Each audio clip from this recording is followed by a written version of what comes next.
Alors, on va démarrer. Donc concrètement, moi je suis Frédéric Fanière, je suis le responsable technique de RFSA, sur un peu tous les métiers et notamment les développements. Et donc je suis accompagné, comme je disais, de Nicolas Henry, qui est Donc, un bonjour à tous. ingénieur d'application PIM Fluid et qui va être en binôme avec moi sur cette présentation Revit 2019. Donc Nicolas, on t'entend, je pense. Oui, voilà, vous m'entendez bien? Donc, bonjour à Oui. tous. Donc, on va voir ensemble, en effet, comme le disait Frédéric, les nouveautés sur la partie MEP, sur la version 2019 de Revit.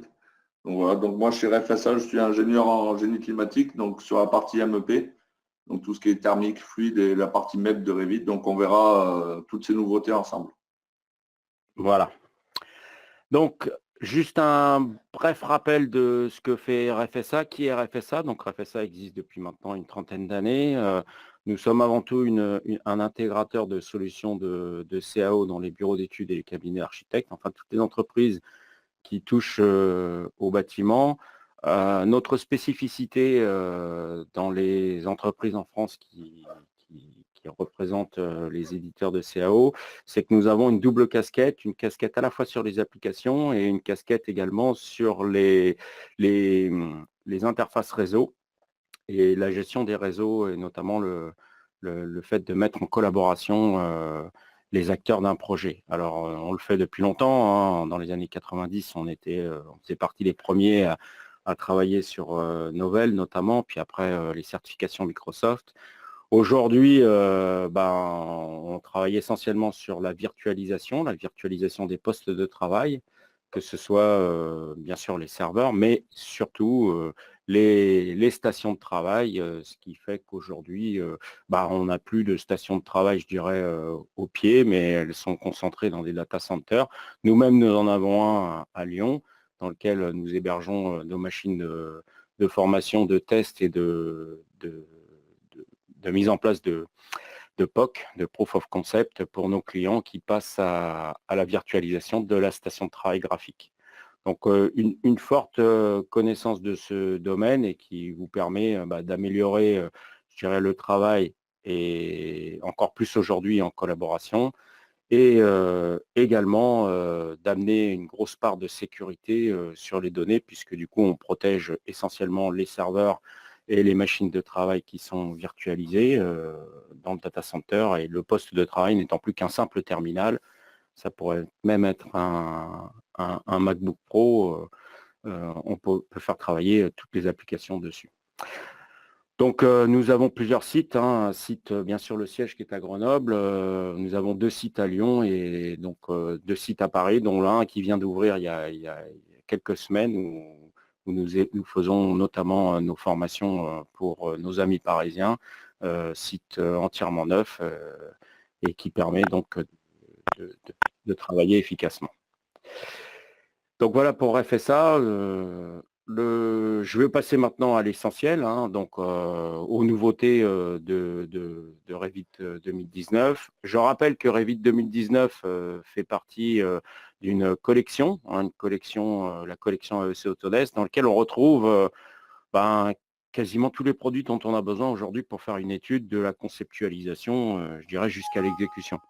Il n'y a pas que Revit hein, dans la collection. On s'aperçoit que souvent les gens n'utilisent que Revit, mais vous avez également AutoCAD, la plateforme AutoCAD One, qui regroupe tous les métiers hein, d'AutoCAD Architecture, AutoCAD MEP, AutoCAD Map.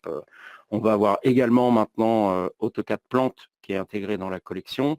On va voir que c'est intéressant dans le cadre des nouveautés 2019 parce que on a maintenant la possibilité d'intégrer les schémas de process, les PID dans Revit et de faire une interaction entre les PID qui sont réalisés dans anciennement AutoCAD PID, mais maintenant qui est intégré dans Plante. Donc, et on a également intégré dans la collection l'outil qui permet d'aller en exécution sur la partie fluide, c'est CAD-MEP, sur lequel on va pouvoir aller jusqu'à la fabrication, notamment pour les installateurs de réseaux de plomberie ou de climatisation. Donc, beaucoup d'outils dans cette collection et il faut, et c'est nécessaire, et c'est pour ça d'ailleurs qu'on vous forme, aller gratter sur tous ces outils parce que souvent, il y a des solutions à des problèmes que Revit ne fait pas. Revit étant, n'oubliez pas, la plateforme de base qui permet de concaténer, je dirais, toutes les données d'un projet qui doit être géré en modèle numérique de bâtiment. Donc, modèle numérique de bâtiment, essentiellement pour le maître d'ouvrage, pour sa gestion et sa maintenance. Donc ça, c'est les solutions MEP. Bien sûr, à côté des solutions MEP, vous avez les solutions AEC Collection. Vous avez des produits qui sont indépendants, hein, comme notamment CFD qui permet de faire de la simulation. Et puis, tous les produits qui s'appellent maintenant les produits collaboratifs d'Autodesk, qui ne sont pas BIM 360 Team, mais on va avoir BIM 360 Design, BIM 360 Docs, qui vont être disponibles pour faire du travail collaboratif, notamment avec la collaboration for Revit, qui permet donc de travailler en niveau 3 dans la maquette numérique, y compris quand on est uniquement avec une connexion Internet type ADSL ou fibre.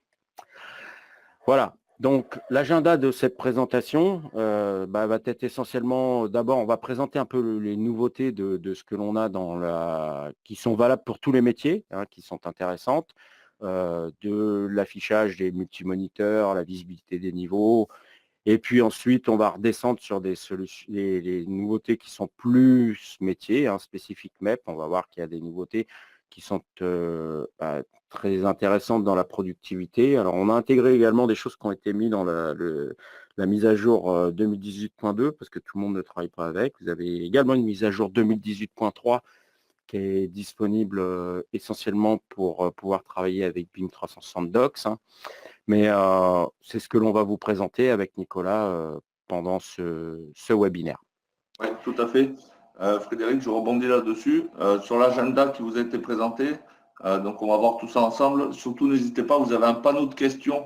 Donc n'hésitez pas en cours de route à poser d'ores et déjà toutes les questions qui vous viennent à l'esprit. On y répondra en fin de webinaire. Ouais. Merci Nicolas, c'est vrai, j'oublie toujours les questions. En fin de webinaire, c'est vrai qu'on va se garder une dizaine de minutes pour répondre aux questions. Donc, je vais commencer par la première des nouveautés qui était attendue maintenant depuis un moment, c'est le fait de pouvoir gérer les onglets dans Revit au même titre que l'on fait dans AutoCAD. Donc ça, c'est important parce que du coup, ça va nous permettre d'avoir le nom des vues dans les onglets, de pouvoir les gérer beaucoup plus efficacement hein, qu'auparavant. Et donc, dans la zone de dessin, on va avoir un certain nombre d'onglets qui vont apparaître au même titre qu'AutoCAD. Facilité pour ouvrir et fermer. Ensuite, la nouveauté, je dirais, la plus visible de Revit 2019, c'est le support multimoniteur. Concrètement, aujourd'hui, on peut travailler avec 2, 3, 4 moniteurs, même 8 moniteurs si vous avez la carte adéquate, la carte graphique adéquate. Et ça, c'est une grosse avancée, je dirais, dans la partie travail et modélisation dans Revit, puisque ça permet d'agrandir la surface de travail de façon conséquente. Autre nouveauté que l'on a également, c'est l'affichage du 3D, des niveaux hein, dans la vue 3D. On ne pouvait pas les afficher auparavant, maintenant on peut les afficher. On va voir comment on le fait. Autre nouveauté, les matériaux. Alors ça concerne peut-être un peu moins, je dirais, la partie MEP et encore, hein, parce qu'on a besoin de faire de la présentation, mais il y a des tas de nouveaux matériaux qui ont été intégrés dans Revit 2019, des matériaux de très haute qualité qui sont issus d'un partenaire allemand qui s'appelle Inocad et qui permettent d'avoir vraiment du rendu réaliste sur les projets à partir de Revit, hein, sans passer par des solutions tierces. Dans les nouveautés également, on a le fait de travailler dans les vues en perspective. Hein. On a passer d'une vue en perspective à une vue orthographique est beaucoup plus simple aujourd'hui dans Revit. Et on a également la possibilité de décadrer la vue perspective de façon plus simple que ce que l'on avait auparavant. Point important, dans les nouveautés Revit 2019, les zones de coupe. Donc, vous savez que pour les utilisateurs de Revit, la zone de coupe est importante dès qu'on a une vue qui est en 3D. Ça permet d'isoler un endroit du bâtiment et de pouvoir communiquer plus facilement avec les équipes. Ces zones de coupe, jusqu'à présent, n'avaient pas de nom. On ne pouvait pas les nommer. Maintenant, on peut les nommer et facilement les récupérer d'une vue à l'autre pour pouvoir travailler dessus. Alors ça, c'est une avancée qui est vraiment une avancée de productivité. Oui, tout à fait, oui. Ça, surtout sur la partie MEP, voilà, je rallie à la partie MEP, surtout pour la présentation des locaux techniques ou autres. C'est toujours, ces zones de coupe sont très, très pratiques. Et donc, le fait de les nommer, on va les retrouver beaucoup plus facilement dans l'arborescence, je dirais, générale de la base de données Revit. Ensuite, une des modifications qui était attendue depuis très longtemps, hein, c'est le fait de pouvoir mettre des conditions OU dans les filtres. Donc, pour les utilisateurs de Revit, les filtres, c'est quelque chose d'important. Hein. Ça permet finalement de présenter un état qui est différent de la requête de base que l'on ferait dans Revit hein, quand on construit une vue. Donc, on va filtrer suivant des conditions et il manquait une condition importante, c'était la condition OU. Dans les filtres, on pouvait faire du et, mais du OU, on ne pouvait pas le faire. Dorénavant, on a la possibilité de pouvoir rajouter dans les filtres la condition OU et on va voir que c'est intéressant parce qu'on va construire beaucoup plus facilement l'affichage dans Revit tel que on le désire et tel qu'on souhaite le mettre en place. Ensuite, dans les nouveautés également qui concernent un peu tout le monde, mais également la partie MEP, vous avez le double assurage. Donc maintenant, on a la possibilité d'assurer les objets dans les zones de coupe ou même en projection et de construire son assurage avec deux motifs. D'accord, on va avoir un motif en arrière-plan, un motif en avant-plan et de mélanger ces deux motifs dans la visibilité de l'objet Revit. Donc, important, meilleure compréhension et facilité à créer, je dirais, de la représentation graphique dans Revit. Donc là, ici, ce sont les nouveautés qu'on va retrouver. Bon, il y en a d'autres, il y en a beaucoup de petites nouveautés, mais ça, on ne va pas en parler. Celle qui est intéressante, c'est le texte. Hein. On fait un copier-coller avec du texte. Le texte est aujourd'hui plus malléable, notamment dans l'alignement vertical du texte par rapport à la version 2018 que l'on avait, dans la version 2019. Et puis également, quelque chose qui n'était pas présent jusqu'à présent, et on se demande pourquoi, parce que c'est vraiment très utile, c'est le fait de voir la version du fichier Revit avant d'ouvrir le fichier.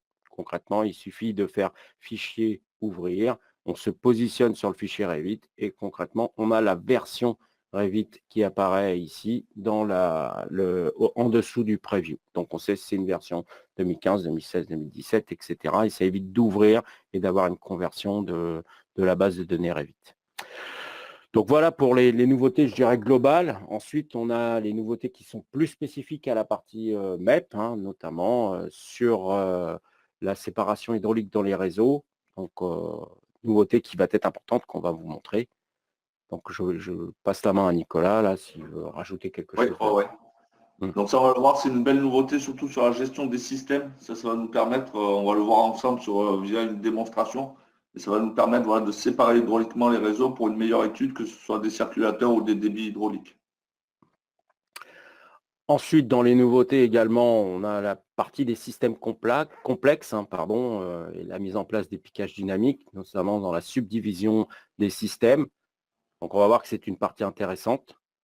Voilà, ça va être aussi pareil, ça va faire partie de la gestion des systèmes qui se complète avec cette version 2019. Donc, c'est pareil, ça, on le verra ensemble.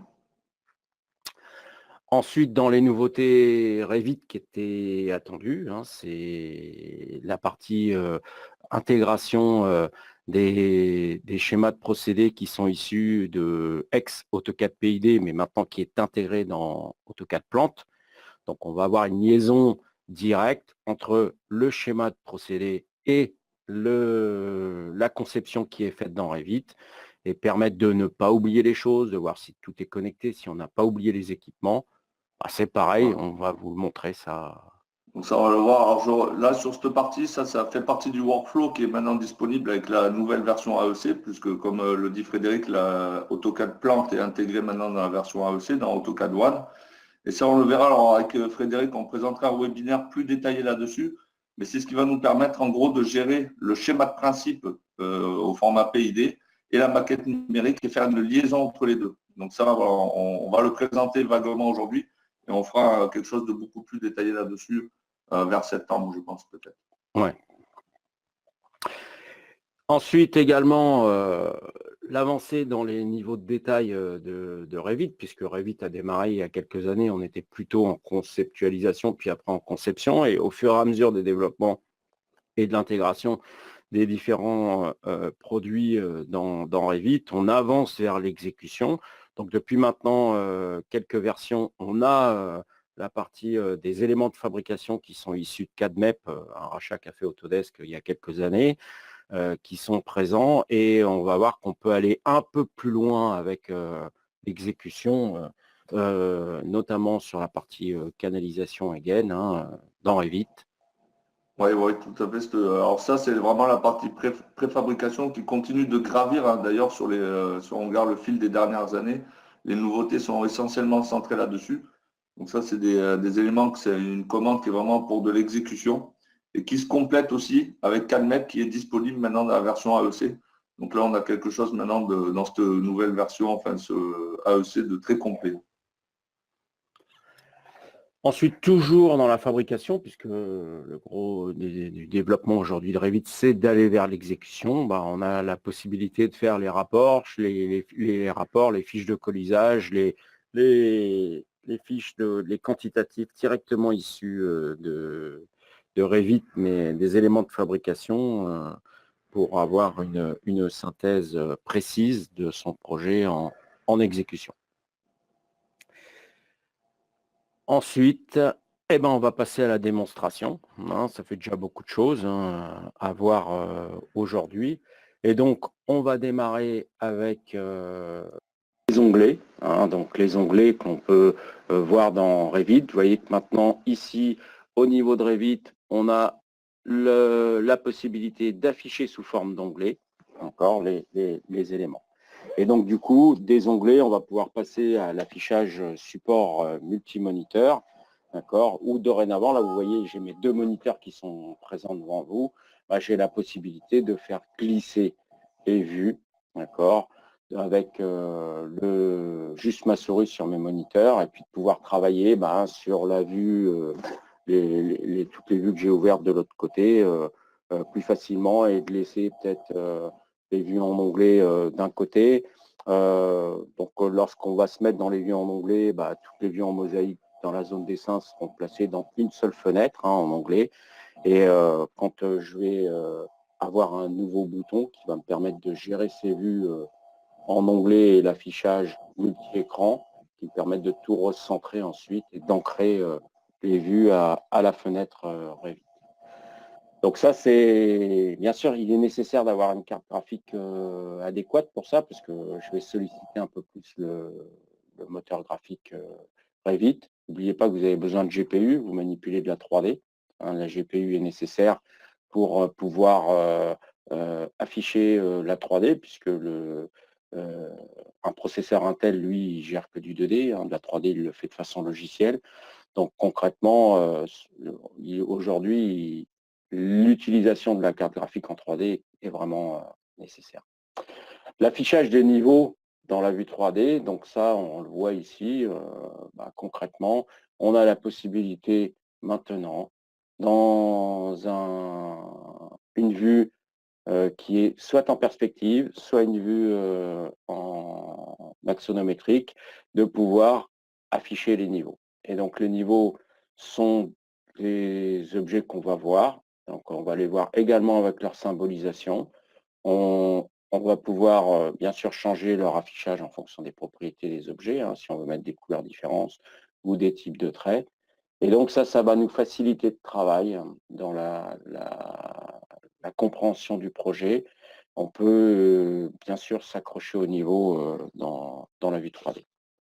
La condition filtre ou, donc concrètement là, on va faire un exemple, on va ajouter un filtre. Donc ajouter un filtre, tout ça, tout le monde sait vous savez normalement le faire. On a la possibilité d'ajouter le filtre, et vous voyez en haut dans les règles de filtrage, j'ai les conditions et ou qui apparaissent.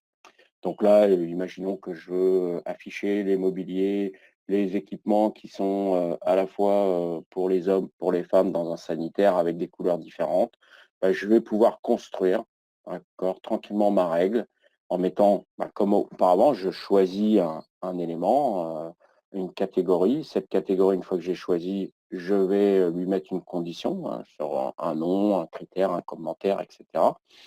En disant que ça doit être égal, supérieur, ça dépend si c'est du chiffre ou des lettres, pour construire mon filtre.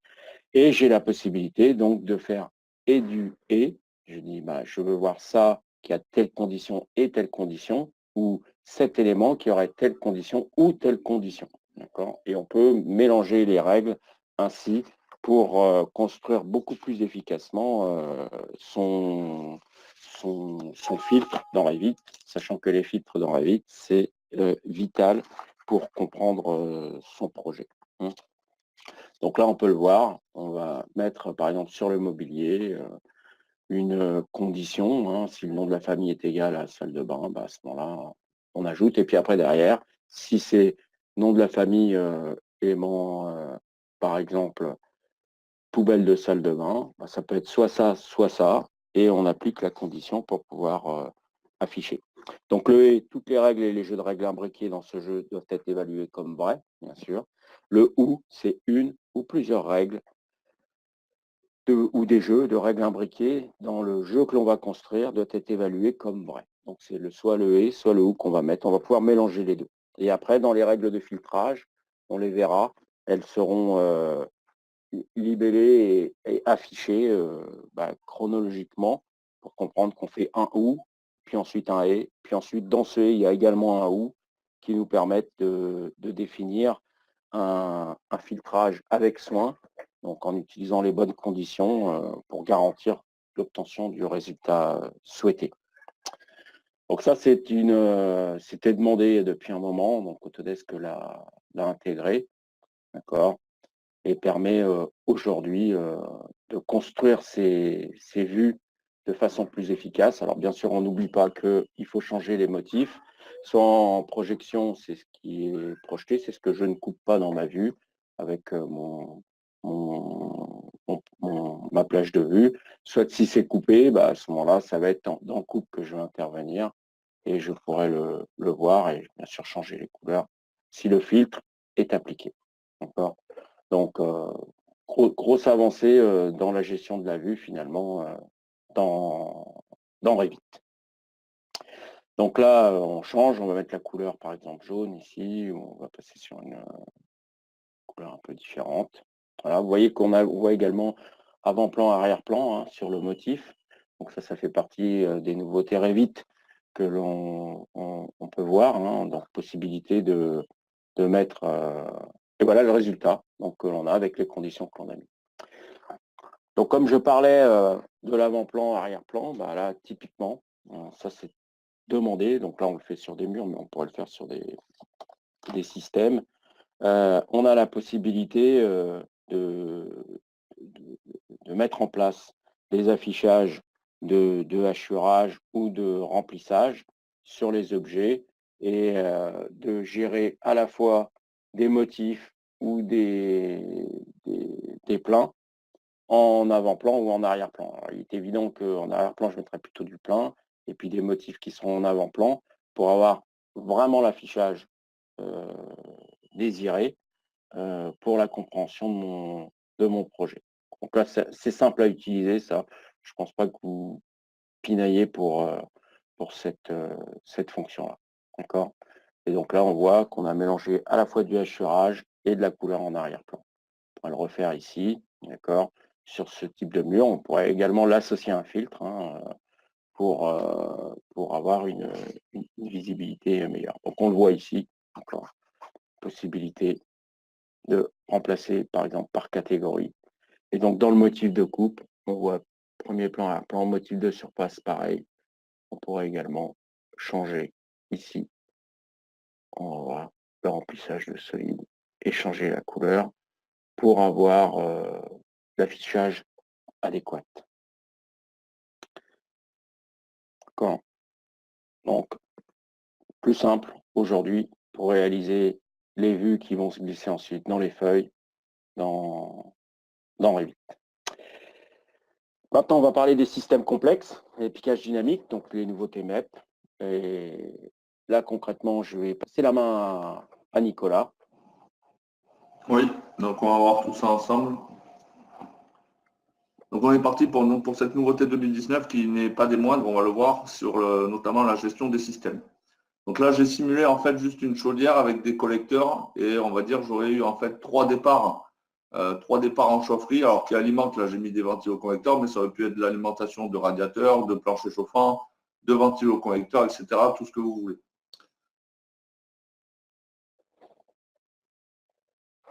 Donc ça, on va le voir ici, je vais créer mes systèmes ici. Donc sur les systèmes que je vais créer, donc je vais créer mon système de chauffage aller, etc.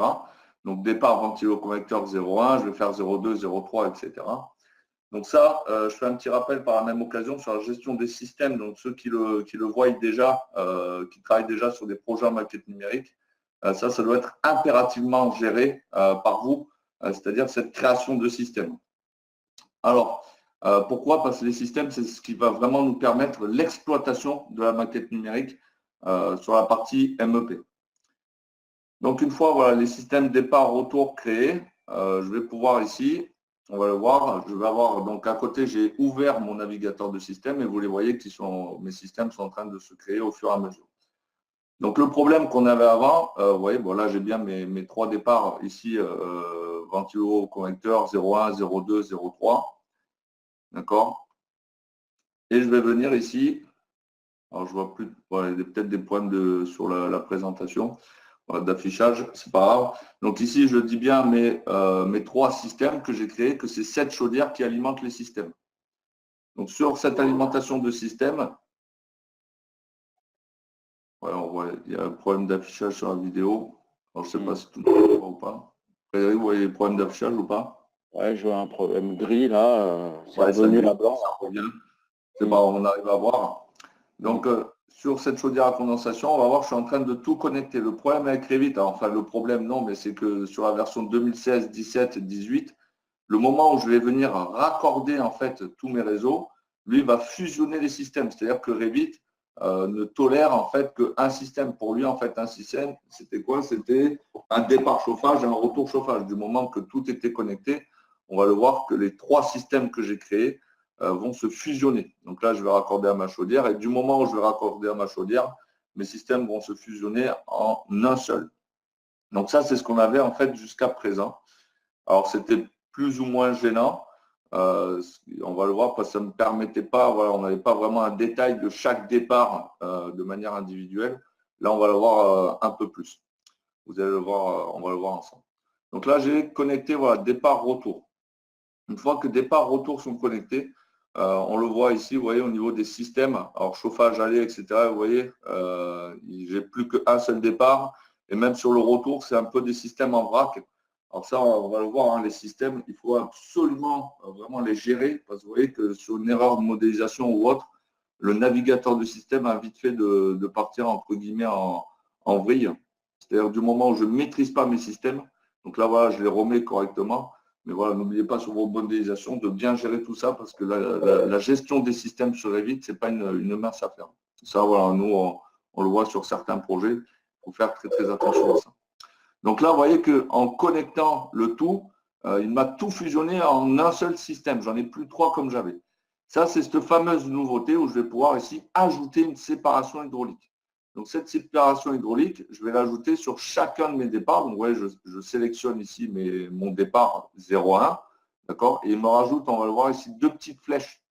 Donc ces deux petites flèches sont rajoutées. C'est pareil, je vais faire ça pour chaque départ. Donc ça, regardez sur la droite le navigateur de système. Vous voyez que mes systèmes, du coup, j'ai maintenant trois départs distincts. Donc le 0,1, point 2, point 3, etc. Donc bien sûr, ces séparations, je peux aussi les supprimer. Et après, je peux bien sûr renommer après mes systèmes.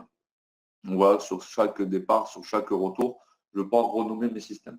Donc ça, c'est une belle avancée de la part d'Autodesk parce que ça va me permettre, moi, de pouvoir avoir une meilleure synoptique de mon installation et derrière faire une meilleure exploitation. Voilà, n'oublions pas que le but, c'est vraiment l'exploitation par le maître d'ouvrage de la maquette numérique, donc soit via des logiciels de GMAO ou autre, Et les systèmes, c'est justement ce qui gère toute cette phase d'exploitation. Et ça me sert aussi, voilà, pour moi, après, donc ça on le voit sur tout ce qui est partie calcul ou autre, dès qu'on interroge la maquette pour faire du calcul, ce sont les systèmes qui sont interrogés. Donc ça, il faut impérativement le maîtriser. Donc ça, je vous montre ici dans VV, vous avez un symbole de séparation hydraulique. C'est pareil, si ces petites flèches, vous ne voulez plus les voir, vous pouvez du coup les masquer si besoin. Donc ça, c'est vraiment pour enlever voilà, ce petit détail graphique qui est rajouté par défaut. Ça peut prêter à confusion ou non, mais vous avez une main là-dessus où une sous-catégorie a été du coup rajoutée. Autre nouveauté, les pompes montées en parallèle. Oui, Frédéric? Allez-y, vas-y, je te laisse. Donc, les pompes montées en parallèle. Donc ça, on va le voir, la gestion des circulateurs dans les systèmes. Donc ça, c'est encore une nouveauté sur la gestion des systèmes. Où on va le voir ici sur mes 3 départs, je vais intégrer 3 circulateurs. Donc on le voit maintenant, j'ai le départ ventilo-convecteur 1, 2, 3, etc. Alors là, bien sûr, chaque départ ne comprend qu'un seul ventilo, mais derrière, je pourrais avoir toute une installation. Là, je vous le fais de manière simplifiée, mais ça pourrait être beaucoup plus complexe. Donc j'installe ici 2 circulateurs. Donc ça, c'est, imaginons, j'aurais un circulateur simple, vous voyez, qui s'intègre dans mes systèmes, parce qu'il est reconnu comme équipement de génie climatique. D'accord. Et sur le premier départ, on va se faire quelque chose d'un peu différent, c'est-à-dire qu'ici, je vais intégrer 2 circulateurs. Donc un montage en parallèle de circulateurs, ce qui se fait sur les gros circulateurs ou grosses pompes, les deux. Des fois, on en met 2 pour, soit par souci de maintenance, par souci de sécurité ou par souci de régulation. Les besoins sont différents. Mais je vais pouvoir, vous voyez, ajouter maintenant via un jeu de pompe. Donc ça, c'est la nouveauté, le jeu de pompe.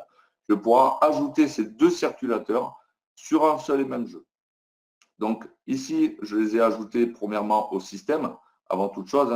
Toujours penser quand vous modélisez à bien gérer vos systèmes, sinon ça peut vite devenir incontrôlable. Ça, je pense qu'il y en a qui le voient de manière quotidienne, de toute façon. Donc je gère mon système, je raccorde mes circulateurs et maintenant que j'ai fait ça, je vais les raccorder à mon réseau. Donc là, ici, voilà, je vais raccorder maintenant cette tuyauterie ici. Voilà. Échappe. Et je vais pouvoir, du coup, maintenant, me focaliser sur mon jeu de pompes. Donc, on le voit sur mon départ 1, j'ai bien 2 pompes intégrées, mais il me les met de manière distincte. Et ici, je vais créer un jeu. Et dans ce jeu, je vais ajouter ces 2 circulateurs. Donc, je vais pouvoir aussi lui spécifier si j'ai les 2 qui sont en service, si j'en ai une qui est hors service dans le cas voilà, d'une maintenance ou d'un besoin de sécurité. Voilà, vous pouvez renseigner cette information aussi. Et je vois ici mon jeu de pompe, donc le jeu de pompe parallèle qui est intégré. Alors, regardez bien aussi, quand les systèmes sont bien créés, sur la droite, j'ai mes informations de débit qui remontent. Donc ça, c'est vraiment c'est un souci de création de famille, de réglage des connecteurs et de bonne création des systèmes. Mais quand tout est bien créé, vous voyez, le navigateur du système donne toutes les informations nécessaires, que ce soit pour l'exploitation ou le dimensionnement. Voilà la nouveauté qu'on a abordée aussi tout à l'heure, c'est la partie PID. Donc ça, c'est mon collègue Christophe qui nous a fait un petit schéma PID ici. Donc sur AutoCAD plante qui est intégrée maintenant à la suite AEC. Donc si vous prenez vos licences désormais sur cette suite AEC, AutoCAD One intègre ce logiciel plante qui va me permettre en fait de faire mes schémas PID. Donc tout ce qui est schéma de principe. Donc ça, c'est le workflow qu'on présentera plus en détail voilà, prochainement sur un webinaire. Néanmoins, le but aujourd'hui, c'est que je fais mon schéma de principe 2D sur AutoCAD plante. Et ce schéma 2D, je vais le mettre dans mon espace A360. Donc, maintenant, c'est Design 360. Je vais pouvoir l'intégrer dedans. Donc, c'est tout est sur mon compte et ma plateforme cloud. Et tout ce que j'ai mis, donc tous mes schémas de principe 2D que j'ai mis ici sur mon compte cloud, je vais les retrouver. Donc ici, on voit ligne par ligne, organe par organe, je retrouve mon schéma de 2D. D'accord. Et le but, ça va être bien sûr de remodéliser en fait ce schéma de principe, de le modéliser après sur Revit, faire la partie modélisation. Il y existe aussi entre mon schéma de principe et ma maquette numérique, il existe une dynamique, d'accord, un lien direct entre tout ce qui est organes, c'est-à-dire que les organes que je vais avoir, que ce soit voilà, des vannes, thermomètres, manomètres, clapet anti-rotor, à tous les organes que j'ai utilisés sur mon schéma de principe 2D, je vais le retrouver, je vais pouvoir lui dire, mais ce bloc, en gros, ce bloc correspond à telle famille Revit, de manière à assurer voilà, un dynamisme entre ma partie PID et ma partie modélisation. Donc voilà, ici, je dis Butterfly Valve, ça va être ma famille, 20 papillons, etc., pour faire un lien entre ces deux parties. On continue avec la partie préfabrication. Donc ça, c'est la nouveauté au niveau de la modélisation de cette partie préfabrication, où je vais pouvoir modéliser avec de l'acheminement multipoint. Donc ça, c'est une nouveauté. Alors la partie préfabrication qui est d'autant plus complétée. Voilà, je reviens à cette suite AEC qui a été revue par Autodesk. Mais cette suite AEC maintenant qui comprend aussi CAD-MEP.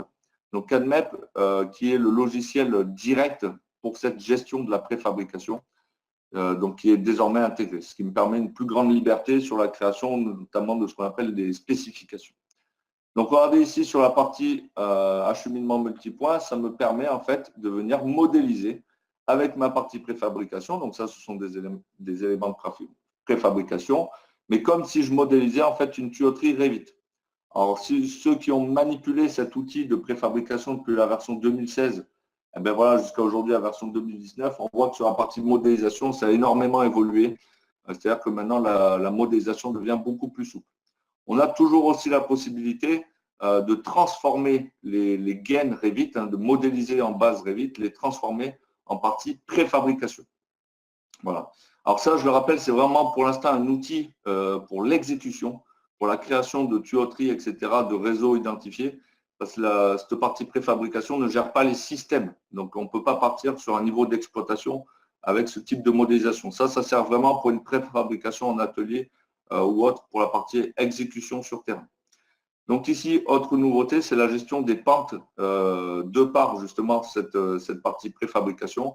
Avant, on ne l'avait pas, maintenant il est tout à fait possible. Donc là, j'ai pris une tuyauterie PVC, c'est tout à fait possible. Donc là, j'ai mis une pente de 1,5 cm par mètre. Donc il me gère maintenant les pentes sur la partie préfabrication. Donc sur cette partie préfabrication, vous avez tout. Vous avez de la gaine, du cuivre, du PVC, voilà, il y a un peu de tout.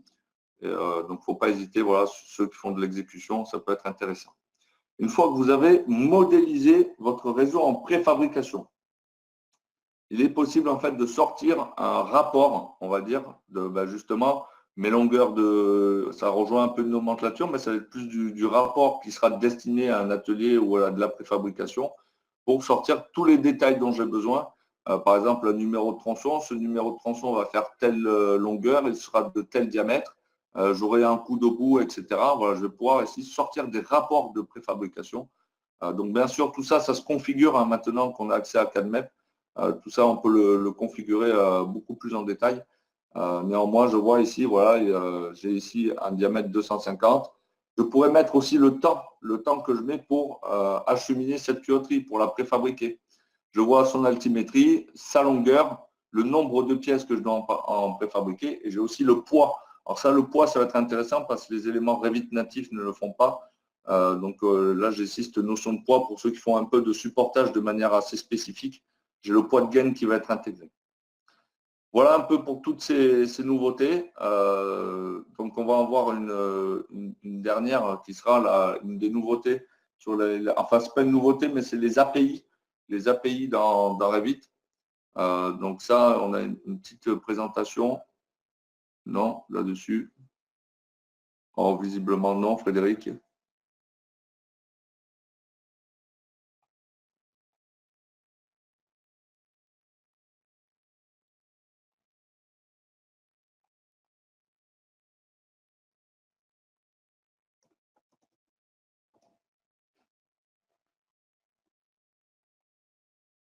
Oui, je ne sais pas si vous m'entendez, mon son a été coupé, mais je pense que là, vous m'entendez, Oui, Nicolas. on vous entend, Frédéric. Ouais. Voilà. Ok. Donc, il y a une partie API qu'on n'a pas présentée, c'est ça, du coup? Ouais, c'est ça, on la présentera ultérieurement parce qu'il faut qu'on le développe un peu plus sur la partie des API, puisqu'il y a les API qui sont à la fois sur la partie MEP, mais on a des API sur la partie structure, on a des API également sur la partie architecture. Donc, on va faire un webinaire spécifique sur les API en développement au mois de septembre. Mais grosso modo, les API vous permettent d'avoir accès à des fonctions, des fonctionnalités qui ont été développées et qui vous permettent surtout de développer autour de ces fonctions pour pouvoir personnaliser comment s'appelle Revit au mieux. Donc, on va passer ici maintenant aux questions-réponses. On va prendre les questions une par une. Donc, la première question que j'ai, c'est Revit 2019, est-ce qu'on peut travailler avec aujourd'hui en production? Je dirais oui, j'attendrai encore un petit peu peut-être si jamais je suis sur un projet qui a déjà démarré, qui est en version 2018 ou 2017. J'attendrai encore peut-être un peu d'avoir les mettre à jour les derniers support packs qui vont arriver pour Ouais, pouvoir… surtout ce qui est le mieux, voilà, c'est d'attendre, comme dit Frédéric, me concernant, moi j'attends toujours la version .2, qui est souvent les versions stabilisées de Revit. Voilà, les premières versions ont toujours un peu de bugs ou voilà, il y a toujours des petits packs à ramener dessus. Donc il faut toujours attendre un peu. Donc normalement, d'ici début septembre, il y a la .2 qui va sortir, qui sera un peu plus stable et là vous pourrez foncer sur vos projets là-dessus. Voilà. Mais rien ne vous empêche aujourd'hui de commencer à mettre les doigts dedans, hein, notamment pour ceux qui sont en souscription, où vous avez la possibilité de le déployer. Vous pouvez déployer de toute façon sur une machine qui a 2017-2018, vous pouvez déployer également la 2019 pour commencer à voir dedans comment ça fonctionne. Ouais, Alors, autre question, sur CADMEP, peut-on créer nos propres bibliothèques? alors, oui, voilà, oui. Donc tout à Vas-y. fait la possibilité. Donc sur CADMEP, donc c'est l'avantage que CADMEP soit maintenant inclus dans la suite AEC, c'est-à-dire que sur une souscription, vous avez cette CADMEP qui est inclus. Et le but, en fait, ça va être d'aller dans CADMEP. Dans CADMEP, je vais avoir la possibilité de créer ce qu'on appelle des specs, qui sont les spécifications. Donc c'est un jeu de bibliothèque, hein. Donc l'avantage de CADMEP, c'est qu'on travaille avec des éléments fabricants, donc aux dimensions fabricants.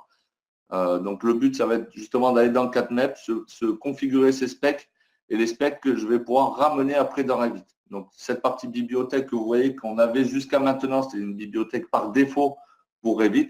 Mais tout ça, on va pouvoir maintenant qu'on a CADMEP inclus dans cette suite, on va pouvoir faire cette possibilité. Voilà, sachant que dans CADMEP, vous avez 36 000 éléments de bibliothèque, qu'on aille sur les éléments des fabricants tels que Vitolic par exemple, vous avez les éléments de chez Lindap, enfin vous avez les supportages Agility, enfin vous avez des tas de fabricants qui développent depuis longtemps maintenant les objets pour CADMEP, hein, parce que c'est quand même le logiciel numéro 1 qui est utilisé en exécution de façon worldwide. Autodesk l'a intégré pour ça d'ailleurs.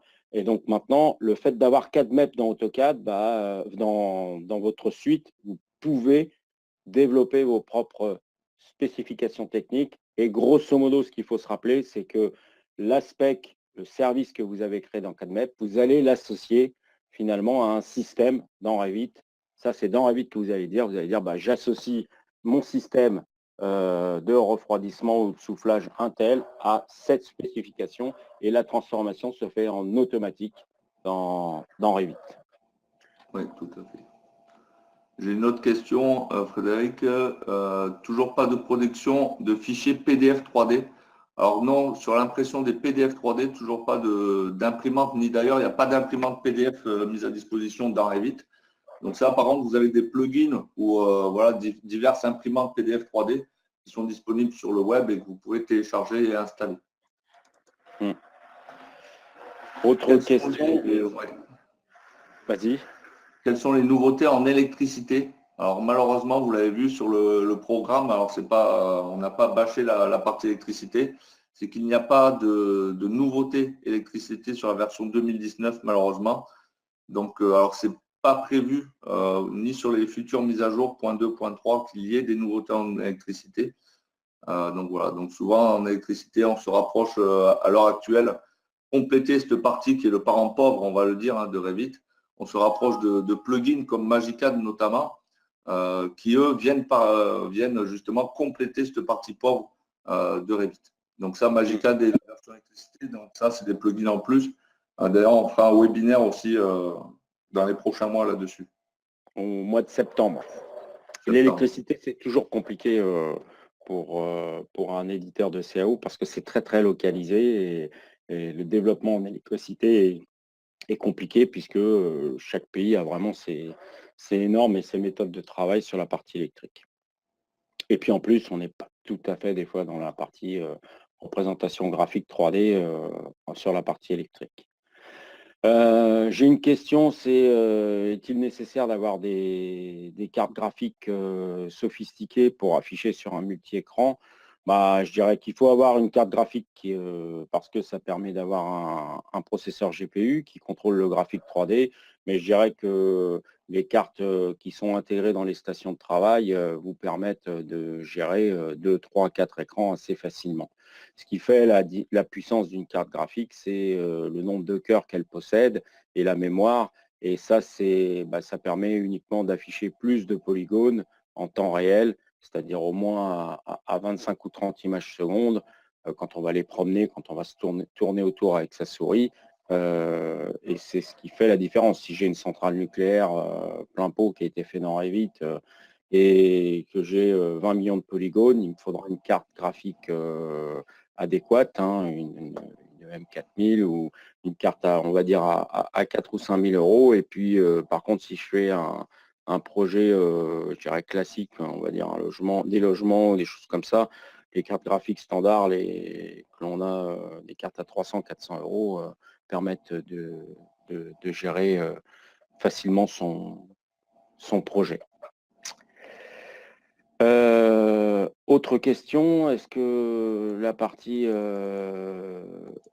PID est accessible facilement? Bah, il faut que vous ayez un compte, bien sûr, BIM 360 Docs. Donc, on a fait un webinaire là-dessus pour expliquer un peu comment fonctionnait la partie du cloud d'Autodesk, hein, entre 360 Docs, 360 Design, 360 Glue, etc. Concrètement, ce qu'il faut, vous, en bureau d'études, c'est que vous ayez accès à Docs, qui est l'ancien team, hein, on va dire, qui vous permettent de stocker vos projets dans le cloud Autodesk. Donc, notamment de stocker la partie des schémas de procédés que vous allez faire avec Plant, qui est AutoCAD, hein, Plant, c'est AutoCAD. Et puis ensuite, pouvoir y accéder à travers Revit. Vous allez sur votre console ou la console du groupe, et puis vous pouvez visualiser, tout à l'heure comme on a montré dans la vidéo, le schéma de procédé, et vous allez faire la liaison entre votre flowsheet et votre conception dans Revit. Ouais, après, c'est une partie qui reste très accessible et du coup dynamique et intéressante pour cette partie workflow, schéma de principe et modélisation. Donc, concrètement, je vois qu'au niveau des questions, c'est à peu près tout. Alors, je vois qu'il y a d'autres questions. Question pour Nicolas, est-ce qu'on est bien d'accord? Ouais. Peut-on scinder les systèmes de fluide que ceux de la ventilation? Alors oui, du coup, enfin oui et non, parce que pour l'instant, c'est vraiment sur la partie hydraulique. Après, c'est amené à être amélioré cette partie.